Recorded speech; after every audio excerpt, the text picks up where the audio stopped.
Nosotros hoy vamos a culminar el tema de la semana pasada. Recuerda que la semana pasada hablábamos de los lenguajes del Eterno, los lenguajes de Dios. ¿Quién me lo recuerda, por favor? Logos, ¿qué es? Logos, la palabra escrita, el rema, ¿qué es? Una palabra revelada, individualizada. Y bueno, apodesis, que significa ¿cómo? La palabra demostrada o practicada. Por eso leímos San Juan, porque San Juan nos hace una biografía.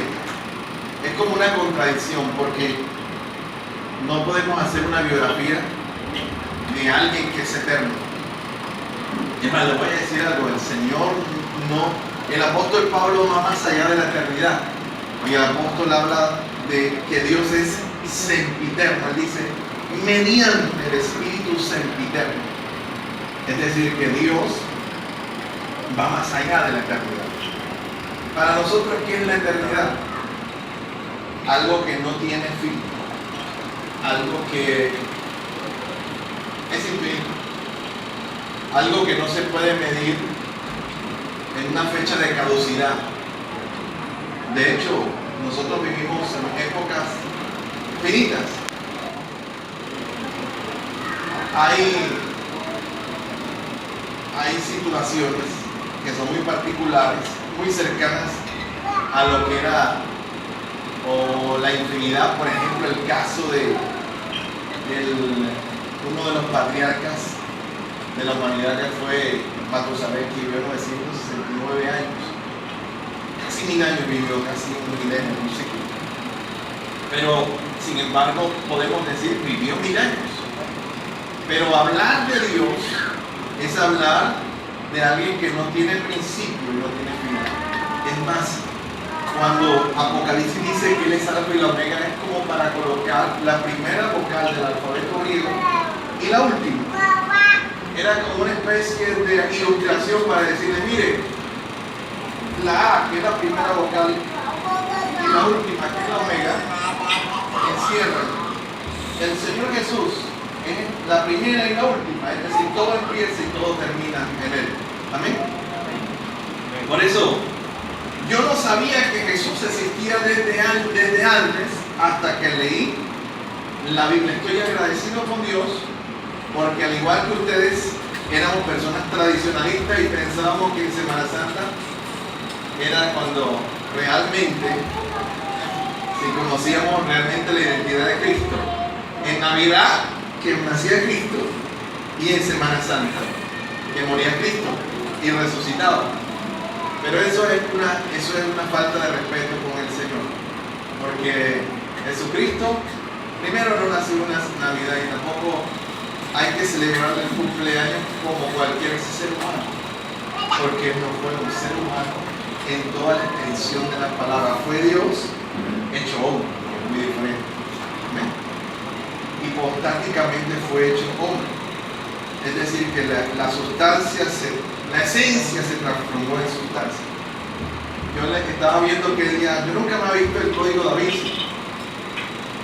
Y un día por curiosidad estaba buscando algo que ver.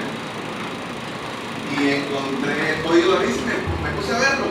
Y el Código Da Vinci, llega el momento crucial donde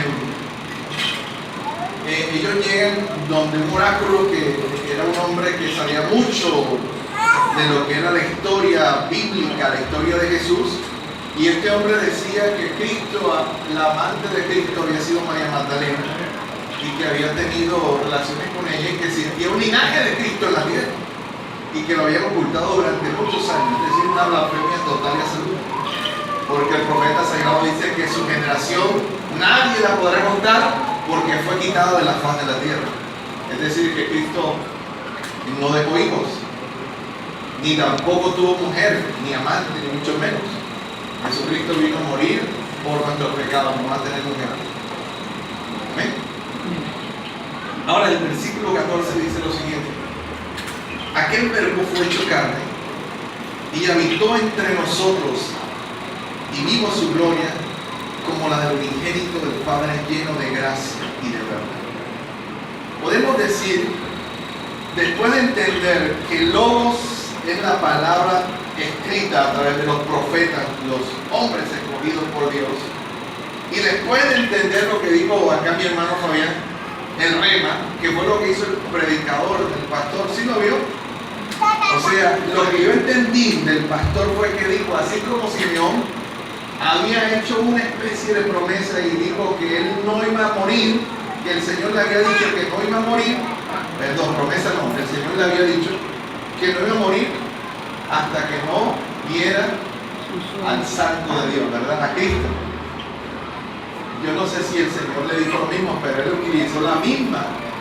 Él utilizó un logos que está escrito, es decir, las palabras de Simeón escritas, él las pone un rema para él. Digo, así como Simeón no murió sin antes tener en sus brazos al Cristo, al Hijo, al ungido de Dios, yo tampoco morí sin tener la Biblia en mis manos. Eso es un rema.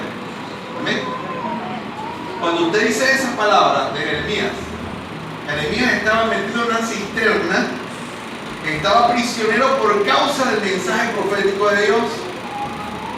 Y Dios le habla en Jeremías 33:3 y le dice, clama a mí y yo te responderé y te enseñaré cosas grandes y ocultas que tú no conoces. Cuando tú oras, ¿cuántas veces no has usado esa cita? ¿Quiénes la han usado? Como la famosa cita de David. David escribió el Salmo 23 cuando estaba rodeado de ovejas. Escribió el Salmo 23, Jehová es mi pastor y nada me faltará. Es un logo, ¿verdad que sí? Pero ¿cuántas veces usted no lo ha convertido en un rema en su vida? ¿Se ha convertido en un rema esa palabra en su vida? Usted ha también comprobado lo que escribió David, que el Señor es nuestro pastor y nada nos faltará. Entonces se ha vuelto un rema en mi vida. Amén. ¿O cuántos creen que el Señor es nuestro pastor entonces? Parece que aquí hay pocos que Dios es su pastor y les ha provisto. ¿Cuántos han vivido este salmo en sus vidas? Amén. Lo hemos vivido milagrosamente. Yo recuerdo, yo ayer en el ayuno con los hermanos estaba hablando de eso precisamente, que nosotros tuvimos un tiempo, yo no sé si nosotros, creo que ha sido como muy general, los meses de julio hacia acá han sido unos meses difíciles, para mí han sido difíciles. Y yo recuerdo que nosotros compramos un pescado, ¿sabes qué venden pescado? Milanesa de pescado, que lo venden así como unos medallones precocidos. Los compré y hasta regalé, compartí, pero ese pescado no se acaba, ¿verdad? Y hacíamos pescado y nada que se acaba, hasta que un día llegó una de las hijas mías y dio estas palabras cuando vio el pescado en la mesa y dice, mami, ese pescado ¿hasta cuándo va a durar? Eso no se acaba. Y yo me puse a hablar con la idea de Liliana, de verdad ese pescado matemáticamente ya se tuviera hace rato y no se acaba. Y como a las hijas mías no les gusta mucho, entonces también se le hace más difícil, ¿verdad? Pero sucede milagrosamente. Miren, el Evangelio, la vida cristiana es una vida de fe. Es una vida de fe. Amén. ¿Usted no cree que es una vida de fe? Yo creo que es una vida de fe. Yo creo que cuando yo me levanto, es más, cuando yo voy a hacer una compra, si yo me pongo a pensar cuánto me va a quedar de saldo, yo de pronto no la compro, ¿verdad? Pero uno da un salto de fe y dice, vas a comprar todo. Dios proveerá lo que viene para mañana y más adelante. Porque el Evangelio es un acto de fe. Amén. Ahora, el versículo 14 nos habla, después de hablar del logo, que es la palabra escrita que usted lee yo todos los días, y después de entender lo que es la palabra rema, falta la última parte de los lenguajes de Dios, que es la apodesis, que significa demostración o muestra. ¿Quién o dónde aparece ¿O dónde se refleja? ¿O quién refleja, mejor dicho, por primera vez la representación histórica de lo que es la palabra de Dios encarnada? O la palabra de Dios enraizada, o la palabra de Dios interiorizada en una persona, se llama Cristo. La Biblia dice que el verbo, o sea que la palabra, el logos, porque la palabra logos, verbo, viene del original griego logos. Y la palabra logos, que era Cristo, se hizo carne. Y dice la Biblia que habitó entre nosotros. Que aquel verbo fue hecho carne y habitó entre nosotros y vimos su gloria como del unigénito del Padre, lleno de gracia y de verdad. Y nosotros explicábamos la semana pasada que los tres lenguajes de Dios son escrito, revelado y demostrado. De esa forma Dios habla. En pocas palabras, escúcheme lo que le voy a decir. Se lo voy a resumir de esta forma porque uno, la segunda vez que predica, lo hace mejor. La primera vez que yo predico algo que preparé, cometo muchas omisiones, equivocaciones. Cuando llego a la casa digo, Liliana, me faltó esto, me faltó. Y ella también me dice, pudiste haber dicho mejor esto. El logo de Dios es cuando Dios me escribe. El rema de Dios es cuando Dios me habla personalmente. Y la apodeisis de Dios es cuando Dios habla a través de mi testimonio. ¿Ya? Esto que está viendo ahí, que es una palabra extraña, apodeisis, que significa demostración o muestra o evidencia, lo que no es más que la palabra de Dios que refleja usted con su diario vivir y con su testimonio. Amén. ¿Sabe qué dijo el apóstol Pablo? Que nosotros éramos cartas abiertas. ¿Para quiénes? ¿Cómo dice? Somos cartas abiertas. Somos cartas que estamos expuestas a que todos los demás nos lean. Es más, les voy a decir una cosa. Después de nuestra familia, nuestra esposa, nuestros hijos, lo que saben si nosotros somos realmente cristianos son las demás personas, nuestros vecinos. Las personas que conviven con nosotros saben si somos o no somos realmente cristianos. Y la Biblia dice que el logo de Dios se transformó en una apodeisis, es decir, se volvió una demostración de la palabra del Dios eterno. Amén. Y la Escritura dice, habitó entre nosotros, vimos su gloria como la del unigénito del Padre, lleno de gracia y de verdad. Aquí tengo la misma versita, no la cambié, que es la cita del apóstol Pablo, donde dice que estuvo entre vosotros con debilidad y mucho temor y temblor, y ni mi palabra ni mi predicación fue con palabras persuasivas de humana sabiduría, sino con demostración del Espíritu y de poder. Ahora, yo quiero que usted ahora vaya conmigo y se vaya conmigo al Sermón del Monte, Sermón del Monte. Usted sabe que son 3 capítulos, 5, 6 y 7 del libro de Mateo. Mateo capítulo número 7.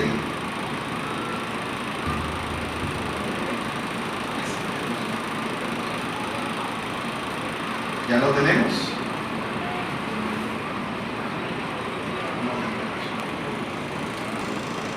A mí me gustó mucho porque la predicadora que estaba en el ayuno dijo esto: hermano, vamos a leer estos versículos, pero a mí me gusta todo. Voy a leer nada más estos cuantos, pero a mí me gusta leer todo el capítulo. Efectivamente, así se lee la Biblia. Porque si usted nada más lee un versículo, no va a entender nada o va a crear una herejía y va a distorsionar la palabra.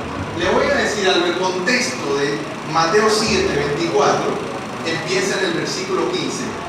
¿Y qué dice el versículo 15? Por su fruto los conocerás.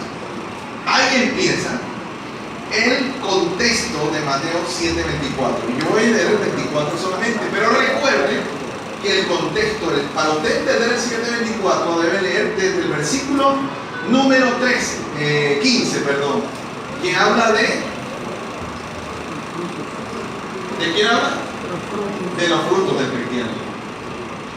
Mire, antes de pasar allá, voy a leer en versión internacional lo que acabamos de leer. Por tanto, todo el que me oye estas palabras, no, es en 2 Corintios. Déjame ahí. Ya, déjame ahí. Por tanto, todo el que me oye estas palabras y las pone en práctica es como un hombre prudente que construyó su casa sobre la roca. Descendió lluvia, vinieron ríos, soplaron vientos y golpearon contra aquella casa y no cayó porque estaba fundada sobre la roca. Pero cualquiera que me oye estas palabras y no las hace, le comparará a un hombre insensato que edificó su casa sobre la arena. Y descendió lluvia, y vinieron ríos, soplaron vientos y dieron con ímpetu contra aquella casa y cayó, y fue grande su ruina. Le voy a explicar el versículo número 24 y 25. Porque el versículo 26 y 27 lo explican los versículos anteriores. Ahora le explico mejor. La primera persona, porque la Biblia muestra 2 clases de personas, en el Evangelio hay 2 clases de personas. Hay 2 clases de creyentes. De como un día yo le dije que en una iglesia hay pastores, ovejas. ¿Qué más hay en las pastores, ovejas? ¿Qué más hay? Cabras, lobos rapaces. Uno debe ubicarse en uno de esos grupos. Esta semana vino a buscar un pastor. Ustedes lo conocen, el hermano Luis Herrera, unos negritos, ¿se acuerdan? Me echa cuento. Pero el hermano Luis no sabe que nosotros nos mudamos allá. Y él llegó aquí y no nos encontró y no se está buscando. Epa, y llegó aquí a una congregación que está aquí en la esquina. Y ya estamos cantando una canción, tenemos puesto una canción en el turno de la mañana. Resulta que no sé, Liliana dice que el Señor le inquietó a cantar en la puerta de la calle y le asomó la puerta y vio al hermano aquí en la puerta de la congregación. Y ella lo llamó, hermano Luis, porque se imaginó que nos estaba buscando nosotros, al hermano Pedro. Él es muy amigo del pastor Pedro, y lo llamamos y él vino, estuvo con nosotros cuando ella dice, menos mal que me llamaron. Y no, ¿por qué, hermano? No, porque imagínense, el hermano me mete en la fuerza de la iglesia. Y ¿por qué? Digo, no, porque yo llegué preguntando por los pastores, el pastor Pedro, el pastor Alberto, el pastor Liliana, pero ella me dijo que no sabía dónde estaba. Y además me dijo, mira aquí, pero usted viene por la iglesia, venga, aquí también predicamos la sana doctrina, aquí creemos en los milagros, mire, usted puede aquí entre para que entre y reciba la palabra de Dios. Aquí se puede congregar con nosotros necesitamos caballeros en esta iglesia. Estaba predicándole un pastor. El hermano como es tremendo se quedó callado. Pero ¿a qué me refiero cuando hago este análisis? Que nosotros debemos tener mucho cuidado con lo que estamos haciendo como creyentes, con la identidad que tenemos como cristianos. Porque hay 2 clases de personas, así como hay diferentes tipos de personajes en la iglesia. Hay 2 tipos de cristianos en cuanto a la apodeis de Dios, es decir, en cuanto a la demostración o manifestación de la palabra de Dios en nosotros. Y la Biblia dice que el primero es el que oye las palabras de Dios. ¿Y qué más dice? Está mejor porque acá dice que las guarda, pero la versión internacional dice que las pone en práctica. Que la practica. Cuando usted estudia en la universidad, ¿qué tiene que hacer usted? Por ejemplo, el caso de Chaida, que está ahora, creo que está siendo internado, ¿verdad? Ella estudia 10 años, perdón, 5 años. 5 años, y después le toca poner en práctica lo que aprendió en la teoría, lo tiene que poner en práctica, la praxis que llama. Entonces, la Biblia es un libro que teóricamente uno debe aprender a conocer, pero que también debe aprender a practicar, a ponerlo por obra. Es decir, que la apodeísis, es decir, la demostración, es decir, la manifestación, la evidencia de la palabra en nuestra vida no es una opción, es una necesidad y una obligación de todo buen cristiano que ha conocido al Señor. Amén. Es decir, yo no tengo la opción de practicarla, podéis o no practicarla, la debo practicar. Amén, iglesia. La escritura dice que el primer tipo de cristianos oye las palabras y ¿qué más dice? Las pone en práctica. Dice, es como un hombre que dice la Biblia, ¿eh? Prudente. Prudente, aunque en el original aparece la expresión gnosis, que significa sabiduría. Es decir, que la Biblia, o Jesús dijo que el que pone, el que practica lo que oye, es un hombre sabio, realmente. Amén. Es más, la apodesis era una situación compleja en la época de la antigua Grecia. Porque en la época de la antigua Grecia, la gente no practicaba sino el logo solamente, es decir, la palabra escrita. Por ejemplo, el gran famoso Platón era un hombre famoso por sus discursos. Sócrates, que fue aquel famoso filósofo que dijo, solo sé que nada sé. Sócrates era famoso por sus amantes, porque la mayoría de filósofos de la antigua Grecia eran homosexuales. Pero no solamente eran homosexuales, sino que ellos tenían esclavos sexuales, que eran jovencitos entre unos 15 y 18, 20 años, que ellos llevaban a donde iban. Si iban a enseñar a una ciudad distante, se llevaban a los esclavos sexuales para que les brindaran placer, entre comillas. Es decir, que ellos andaban con lo que llamamos ahora trata de personas. Ellos tenían jovencitos solamente para satisfacer sus perversiones sexuales. Por eso podemos decir que los filósofos, ¿quién no ha escuchado hablar del triángulo de Descartes? René Descartes era famoso, escuche, porque cuando uno de sus esclavos sexuales ya no le satisfacía y no le gustaba, lo mandaba a matar, lo sacrificaba y traía otro. Es decir, que en la antigua Grecia los filósofos solamente hacían uso del logos, pero no de la apodesis, es decir, no practicaban lo que predicaban. De la antigua Grecia salió la famosa expresión ética. De ahí aparecieron los principios de la moral de grandes pensadores. Sin embargo, nunca se puso en práctica ni se evidenció. Amén, iglesia. ¿Cuál es la famosa apodesis de nuestros tiempos? Le coloco el ejemplo de la política. Los políticos logos, pero nada de apodesis. Es decir, hablan, leen, prometen, pero no practican nada de lo que está escrito. Amén, iglesia.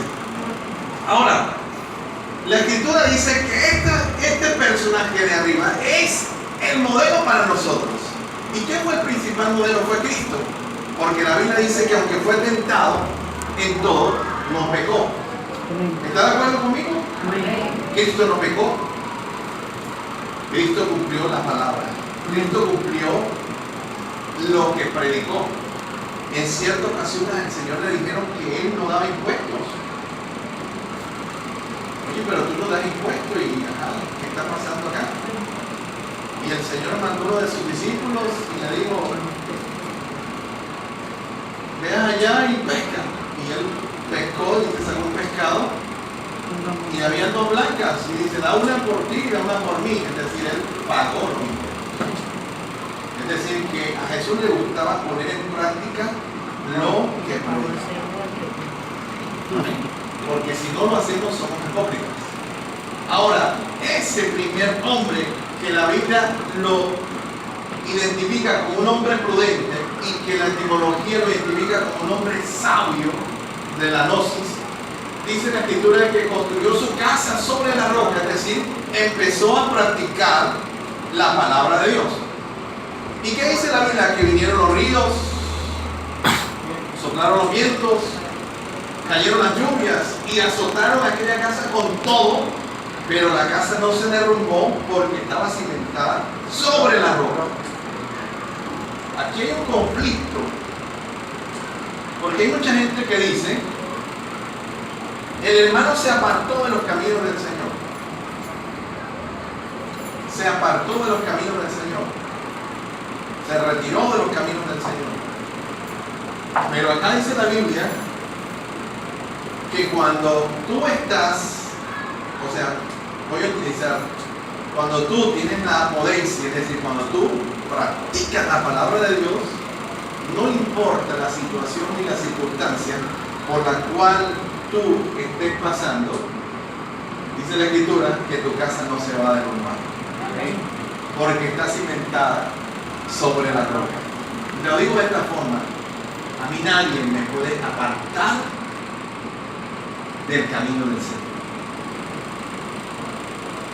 El apóstol Pablo dijo: ¿quién nos separará?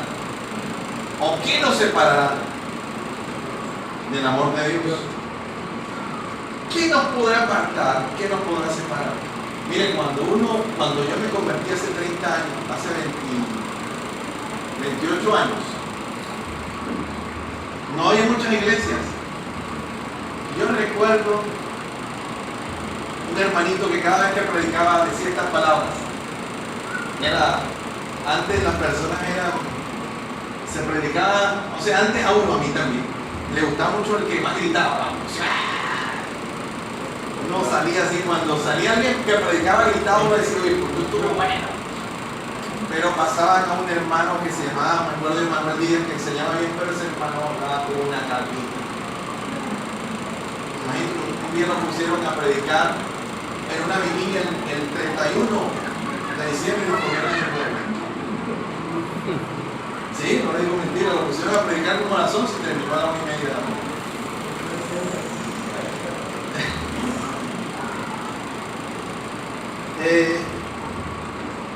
Cuando nosotros entendemos, comprendemos, aplicamos, practicamos la palabra de Dios, somos semejantes, como dice la Biblia, un hombre sabio y prudente, que nada lo va a apartar de los caminos de Dios. Ya me había perdido ahí otra vez. Había un hermanito que era muy emocionalista y cada vez que nos ponía a predicar, eso era tremendo, hasta promesía bien, eso era. Y después que cuando hacía el llamado después de la predicación pasaba todo el mundo y eso era caído todo el mundo. Y él decía estas palabras: hermanos, a mí nada me saca de la iglesia, esta es mi casa, aquí nací, aquí conocí al Señor. Así le digo la verdad, dejaba todo húmedo, alcalino. Y decía: nadie me va a sacar, porque si me sacan de ciertas palabras, si me sacan por la puerta, me meto por la ventana. Así decía el hermano. Y cada vez que predicaba, decía lo mismo. Cada vez que predicaba decía lo mismo, y yo se lo creí, todo el mundo se lo creía. Una vez tuve un inconveniente con un hermano y el hermano se perdió. Nunca más volvió a la iglesia. Y un día estábamos haciendo un culto de algo y pasamos por su casa y yo lo vi, yo lo llamé. Y el que me decía, el que me sacan por la puerta, me meto por la ventana, decía: yo no vuelvo más a la iglesia. Así me dijo. Y hasta el sol de hoy, creo que no vamos a volver a la iglesia. Por un problemita, un inconveniente con otro hermano. Nunca más regresó. Yo creo que nosotros debemos entender que cuando nuestra casa está fundamentada sobre la roca, nada nos va a apartar del Señor. Ni una enfermedad. ¿Será que una enfermedad nos puede apartar a nosotros? Nosotros tuvimos en Bucaramanga una jovencita de 18 años con un tumor cerebral aquí en la corteza. Esa muchacha tenía media cara torcida. Fue a la iglesia, pero lo que más me sorprendió a mí es que esa muchacha tenía un novio de aquí de Barranquilla. Y el novio viajaba, la acompañaba a la iglesia, venía. Una relación que todavía la muchacha la operaron del tumor, le fueron a quitar parte del tumor y No pudieron quitarle mucho, ya la muchacha tiene medio cuerpo, o sea, se ha ido degenerando. Nosotros la conocimos hablando así, ya no habla, ya este cuerpo, esta parte ya no la, pero ahí está en el Señor. Está en Valledupar, se tuvo que ir a Valledupar porque ella estudiaba en Bucaramanga, pero tocó renunciar a la universidad. Y yo hace poco hablé con ella y me alegró porque me dijo que estaba congregándose, que está siguiendo al Señor. No es fácil servir al Señor con nuestros sentidos, con nuestros miembros, cuando no nos duele nada, ¿verdad? Pero no es lo mismo cuando nuestra carne, nuestro peñón está en fuego. Pero la Escritura dice que sin mi casa, es decir, que sin mi logos, se ha transformado en un rema y luego ha dado como fruto una apodeisia, es decir, la palabra de Dios se ha hecho viva en mí. Es decir, que yo lo vea a usted y yo vea la Biblia reflejada en usted. Por ejemplo, que yo lo vea a usted y me den ganas de orar. Que yo lo vea a usted y me den ganas de leer la Biblia. Que yo lo vea a usted y me den ganas de arrodillarme y clamar al Señor. Que yo lo vea a usted y me den ganas de venir a la iglesia. Pero si la gente me ve a mí y no despierto ese interés por las cosas espirituales, entonces no estoy practicando la apodeisia de Dios. Ahora, ya está el de arriba, ¿verdad? El que las pone en práctica, ahí tenemos que llegar todos nosotros. Amén. Yo tengo que vivir la palabra. Mi lucha todos los días es que yo pueda practicar lo que predico y lo que la palabra de Dios me ha revelado. Pero luego dice la Escritura que hay otra persona que no practica la apodeisia de Dios, ¿verdad? El que no la oye. El versículo siguiente dice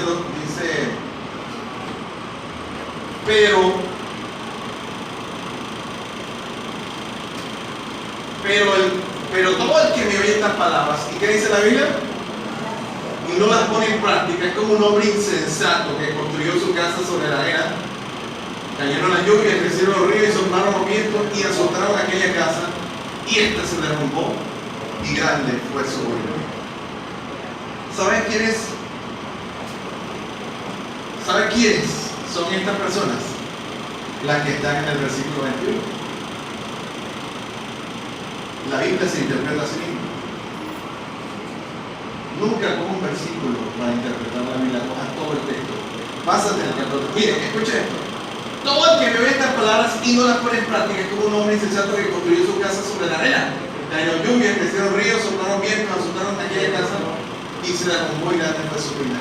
La peor ruina que puede tener un creyente no es perder la casa, ni el carro, ni perder la beca, ni perder la herencia. La peor ruina que usted y yo podemos tener fue la que dijo el apóstol Pablo, que después de haber sido el alto de muchos, él fuera a ser sacrificado. En pocas palabras, que después de yo predicarle a la gente de la salvación, me vaya yo a ir para el infierno. Esa es la mayor ruina. Miren lo que dice el 15, por favor. Pero todo completito, hasta el 20, hasta el 20. Guardaos de los falsos profetas. Guardaos de los que no practican la apodeisia de Dios. Porque vienen ustedes disfrazados de ovejas, pero por dentro son. Este es otro grupo de personas que hacen parte de la comunidad religiosa, de las comunidades cristianas. Vine yo esta semana a un señor aquí en Los Andes que era un fraile, que tenía un lugar de pornografía web, ¿sí lo que yo escuchó? Un hombre fraile franciscano, y yo había tenido unas fotos oficiando misa y poniendo manos sobre los niños, y tenía en su casa, y las hermanas tenían en su casa, un lugar de pornografía por internet. Tenía, creo que eran 25 venezolanos que los ponían a desnudarse y a tener relaciones entre ellos, y eso lo pasaban en directo por toda la red, y la gente que quería ver tenía que pagar. Un hombre religioso. Miren lo que dice la Escritura.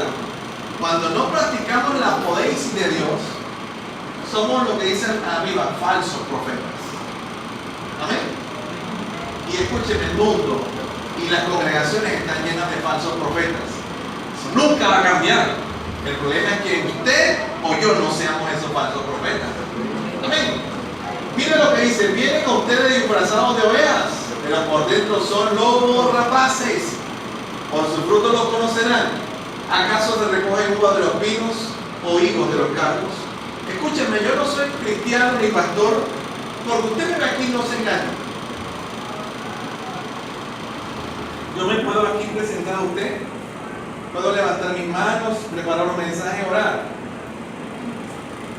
No es cristiano el que predica, no es cristiano el que ora, el que toca un instrumento, el que levanta la voz para hablar en nombre del Señor, el que se pone en pie y profetiza. No es un hombre o un verdadero profeta. Miren lo que dice la Escritura: por sus frutos los conocerán. Miren el fruto de la persona. Usted puede estar hablando de Cristo y reflejando otra cosa. Amén, iglesia. ¿Cómo dice Santiago que de una fuente no puede brotar agua dulce y amarga a la vez? El mismo Santiago dice que con la misma boca que bendecimos a Dios, maldecimos a los hombres. Se puede entender que yo diga aleluya, gloria a Dios, y a la media hora diga una vulgaridad o una palabra soez, una maldición o una palabra de destrucción. Es incoherente. Y la Escritura dice que los falsos profetas vendrán disfrazados de ovejas. En iglesia, los lobos se disfrazarán de ovejas. No habrá forma. Usted está rodeada de lobos rapaces. Y no solamente le estoy hablando de la iglesia, sino afuera también. ¿Cierto? Las jovencitas, ¿verdad? ¿Cuántas jovencitas no caen en la trampa de blancas? Ayer con tristeza escuchaba el testimonio de un pastor que nos confesaba con dolor en el alma que su hijo cayó en la droga. Y usted puede decir: ¿en qué fallaron los pastores? ¿En qué fallaron los padres? El hijo ha caído y ha recaído. Oh, pastor, nosotros lo conocemos. A mí me dio un dolor y un chico mío que yo lo conozco. Y él me decía que entró a la universidad, y cuando entró a la universidad comenzó a andar con un grupito, y en la universidad, andando con ese grupito, le dieron a probar, y ahí quedó. Falsos profetas hay en todas partes. Instrumentos de Satanás hay en todas partes. Yo les quiero decir esto porque yo se lo dije a mis hijos: las peores corrupciones que yo he visto en mi vida las vi en la universidad. Yo en la universidad vi un aborto en un baño.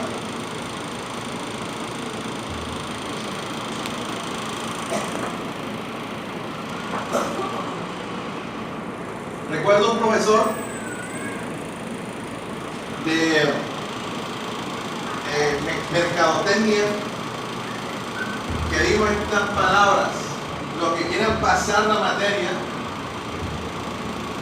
tienen que hacer el examen y sacarme sobrevivir a la calificación, y tienen que sacarme una buena nota, sobrevivir al examen, o si no me entregan una botella de whisky, chiva riga. Adivinen cuánto hicimos el examen.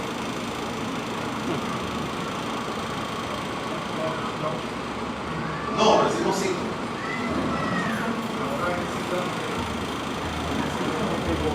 Tuvieron que guardarla enfrente. No le estoy diciendo mentira, la guardaron enfrente. ¿Saben que toda la universidad que se refiere tenía enfrente de una cantina donde van dominó los años? Allá enfrente guardaron la botella de chiva riga. Hermanos, la Escritura dice que debemos tener cuidado. Porque cuando uno no es oveja, puede ser un lobo disfrazado de él. ¿Por qué? Porque no practica la palabra de Dios. Amén. ¿Quieres conocerme? No veas cómo predico, cómo canto, cómo levanto las manos. Mira cómo vivo yo. Mira cómo vivo, cómo soy, cómo hablo, cómo me comporto. Eso demuestra si yo tengo la poderosidad de Dios en mi vida. Si la palabra está haciendo algún resultado en mi vida, yo tengo que cambiar. No puedo seguir siendo el mismo. Ahora, dice la Escritura, ¿acaso se recogen uvas de los espinos o higos de los cardos? Imposible. Ahora te vuelvo a repetir, ¿cuál es el final de los que no practican la poderosidad de Dios? Es decir, los que no ponen en práctica la palabra de Dios. Por favor, veamos el 18, el 17.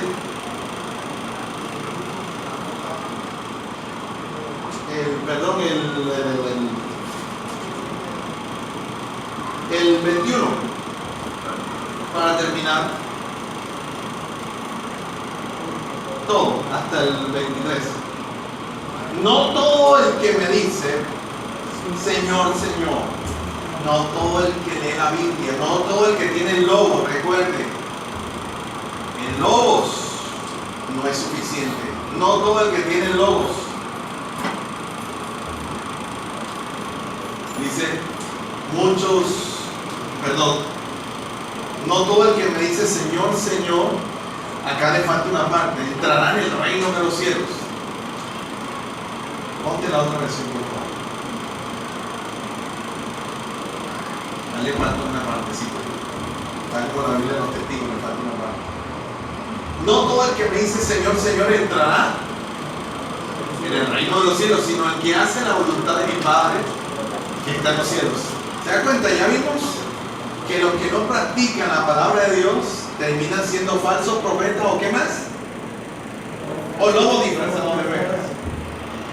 Señor, dice, muchos me dirán en aquel día, Señor, Señor, no profetizamos en tu nombre, y en tu nombre echamos fuera demonios, y en tu nombre hicimos muchos milagros. Y entonces le declararé, tenías el lobo, tuviste el rema, pero no tuviste la pobreza. La leíste, yo te la revelé, te hablé a ti personalmente, pero nunca la pusiste en práctica. Y te vas con Biblia de piel, de oso, de cabra, de venado para el infierno, porque no practicaste lo que la palabra de Dios había sembrado en tu corazón. ¿No hay amén? No esté de acuerdo conmigo, es la palabra de Dios. El final es que mientras que el que oye la palabra de Dios y no la pone en práctica, se convierte en un falso profeta, falso cristiano, en un lobo disfrazado de oveja. El día del juicio, el Señor le va a decir, ¿sabes una cosa? ¿Quién eres tú?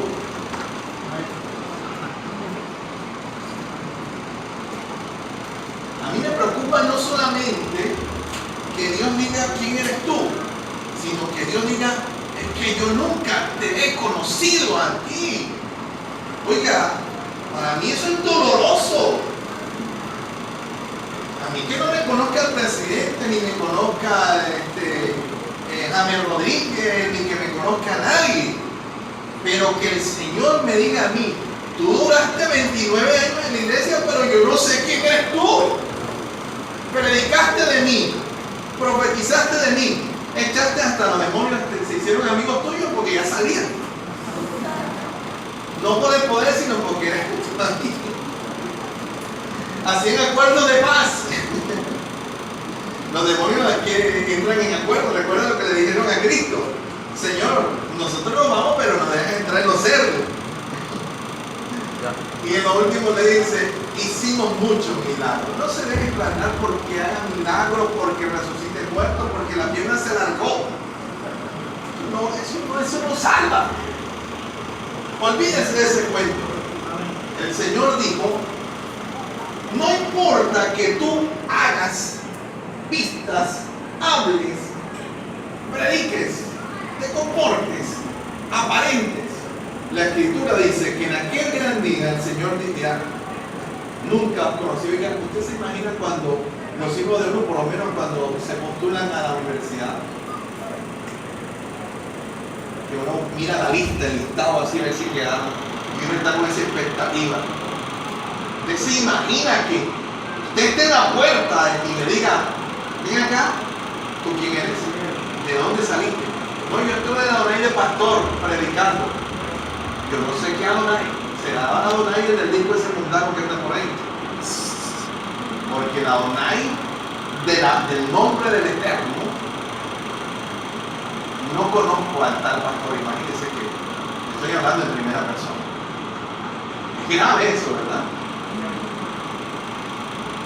O sea que la apodesis yo creo que es lo más importante, ¿verdad? Y terminamos con Santiago. ¿Qué dice Santiago capítulo 1? Santiago dice lo siguiente. Sí, de nada sirve que usted cante aquí. Cantemos Cristo no está muerto. Y cuando estemos en la casa, cantemos una champeta de Mr. Black. De nada sirve que yo aquí, porque usted sabe que los cristianos hemos cristianizado el lenguaje. De nada sirve que yo aquí dance y allá en la casa me pegue la bailadita. De nada sirve que me embriaguen el espíritu acá y cuando llegue allá me embriaguen como una nave. Oiga, ese es un lobo de esos siberiano, de esos que tienen los ojos de un color diferente cada uno, auténtico. Vean lo que dice Santiago 1 para terminar, amado. Dice la Escritura, la palabra de Dios, versículo número 19. Les recomiendo algo, léase todo el capítulo porque está hermoso el contexto. ¿Sabe qué dice Santiago? Santiago dice que el hacedor de la palabra, en primer lugar, ábrase todo el capítulo 1. Vamos a ir primero por capítulo.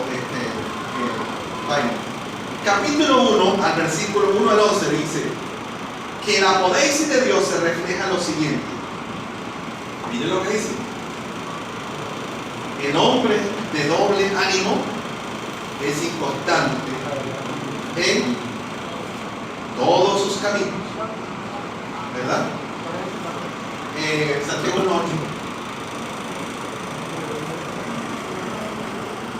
Hablando, voy a desembocar, o sea, voy a ir con el contexto a donde quiero llegar. Santiago dice lo siguiente, hablando de la apodesis. El hombre de doble ánimo es inconstante, perdón, el 6, pero pida con fe, no dudando nada, porque el que duda es semejante a la onda del mar, el que es arrastrado por el viento, hinchado de una parte a otra. No piense que quien tal haga recibirá cosa alguna del Señor. Y el 8 recuerda porque dice, el hombre de doble ánimo es inconstante en todos sus caminos. Entonces, la apodesis va en contraparte a la inconstancia. Es decir, que cuando tú practicas la palabra, no eres inconstante, sino eres permanente en el Señor. ¿Amén? Porque la Biblia dice que el que hace la voluntad de Dios, ¿cómo dice? Se me perdió. ¿Cómo dice que hace la voluntad de Dios? Permanece para siempre. Es decir, que la apodesis no tiene nada que ver con la inconstancia. Seguimos adelante. El versículo 12. Bienaventurado el varón que soporta la prueba, porque cuando haya resistido la prueba, recibirá la corona de Dios que Dios ha prometido a los que le aman. Cuando usted practica la apodesis, es decir, cuando practica la palabra de Dios y la pone por obra, soporta la tentación, soporta la prueba. Es que el diablo ni la tentación podrán hacer caer a una persona que practica la palabra de Dios, que la oye y la practica. Una vez me iglesia un joven me decía, pastor, es que yo no puedo porque o sea, eso es más fuerte que yo. Pero yo quiero seguir al Señor, pero eso es más fuerte que yo. No le voy a decir qué problema es. Yo le di estas palabras. Bueno, te queda solamente una posibilidad o una herramienta para vencer lo que está, para vencer la tentación. Me dijo, ¿cuál, pastor? Huye. Me dijo, ¿cómo me va a decir usted eso, pastor? No, yo no te lo dije, te lo dijo Pablo. Pablo dijo, huye de las pasiones. Cuando no puedas enfrentarla, huye. José, huye. José lo estaba traicionando de pronto la testosterona. Yo les digo a ustedes que algunos teólogos dicen que José ya estaba listo, pero cuando él, perdónenme que sea tan crudo en la explicación, eso está escrito en una de las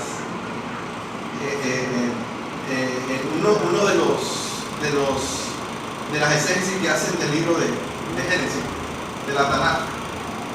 Y un escritor, no me acuerdo el nombre, él decía que cuando José se desnudó y cuando José fue a consumar el acto sexual con la mujer de Potifar, y él miró su miembro, vio la circuncisión, vio su prepucio expuesto al aire libre, y en ese momento recordó el pacto de Dios con Abraham. ¿Y sabe qué hizo? ¿Sabe qué dice ese escritor? Que estaba erecto. El escritor ese es bastante cruel, dice que cuando en estado de erección el glande se veía mucho más pronunciado, y él cuando vio eso,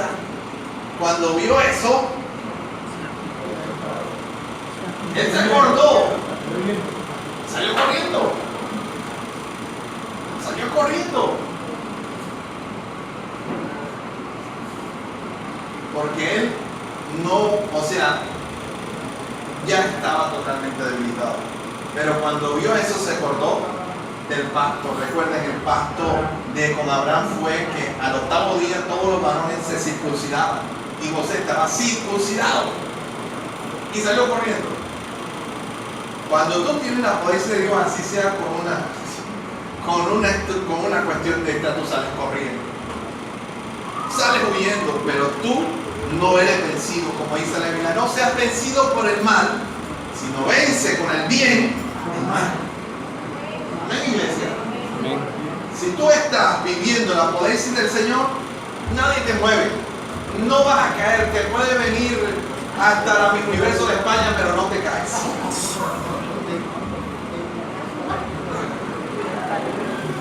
Perdona, mi reina. Nadie te tumba. Nadie, absolutamente. Sí, yo recuerdo, yo sé que hay gente que en la iglesia tiene sus oleadas y hay gente que me ha escuchado el testimonio, así que lo voy a dar a ustedes. Recuerdo el testimonio de unos jóvenes, unos novios. ¿Ya se acuerda, verdad? Ya dice claro, pero mi esposa, yo he escuchado un poco de eso, pero hay gente que no lo conoce. Los noviecitos que, usted sabe que los novios no deben visitar en los cuartos, ni tampoco cuando la novia está sola, ¿verdad? Bueno, yo como padre de 2 hijas, y entonces no sé si los demás creen que no es así, yo creo que no debe visitar el novio a la novia cuando está sola, ¿verdad? Entonces ese día llegó el novio y la novia estaba sola, y dijo, no, pero mi mamá no me deja, no quiere que tú vengas. Entonces, no, pero vamos, yo me siento en la sala. Ah, bueno, vale. Y nada más vamos a hablar solamente. Y empezaron a hablar, pero usted sabe, estaban solos. Vamos a cerrar la puerta. Ya cerraron la puerta. Después comenzaron a darse besitos y las hormonas se le alborotaron. Un novio bonito, pero hormonal. Y se fueron para el cuarto. Y la muchacha no quería, pero el joven le dijo estas palabras, entre comillas, sabias, Si en 5 minutos nadie toca la puerta, es que el Señor quiere que nosotros consumemos este amor.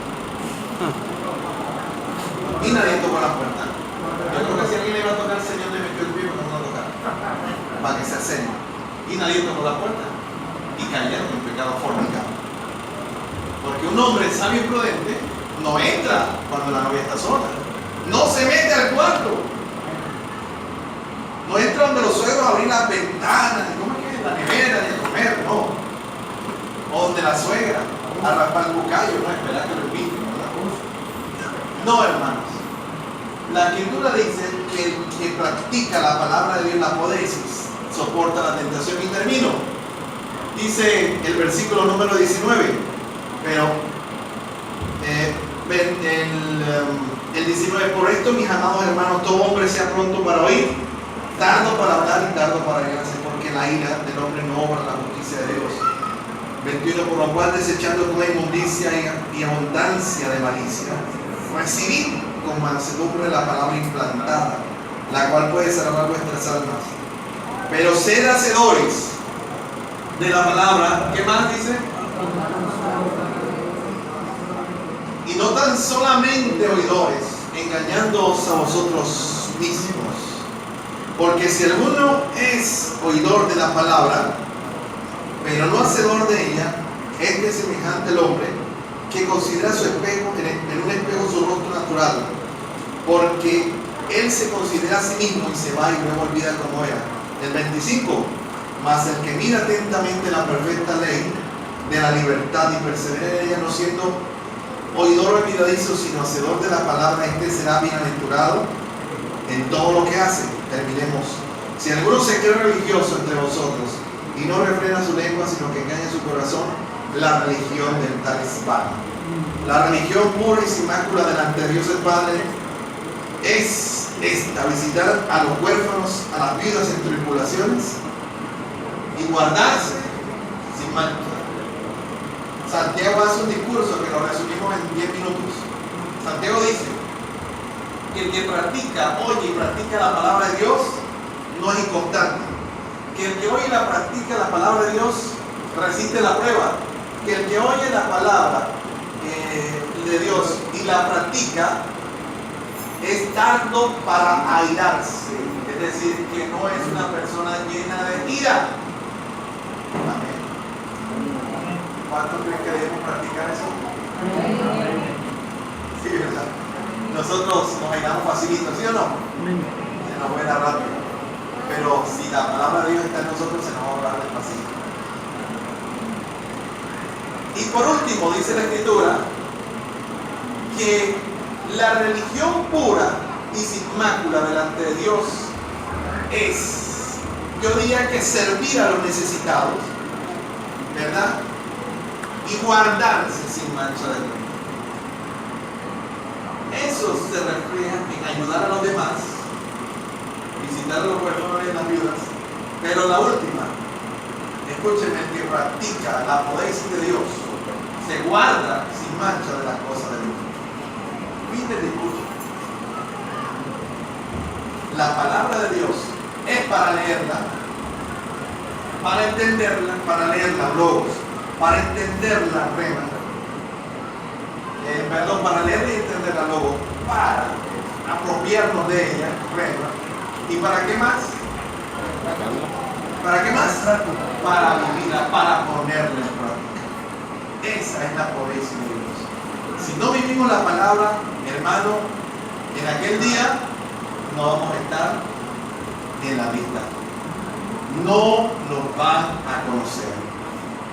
Y eso es peor que familia de nación, que casas gratis, que concursos universitarios y que cualquier otra cosa. La ruina más grande es que el Señor Jesús no nos conozca. Vamos a estar de pie.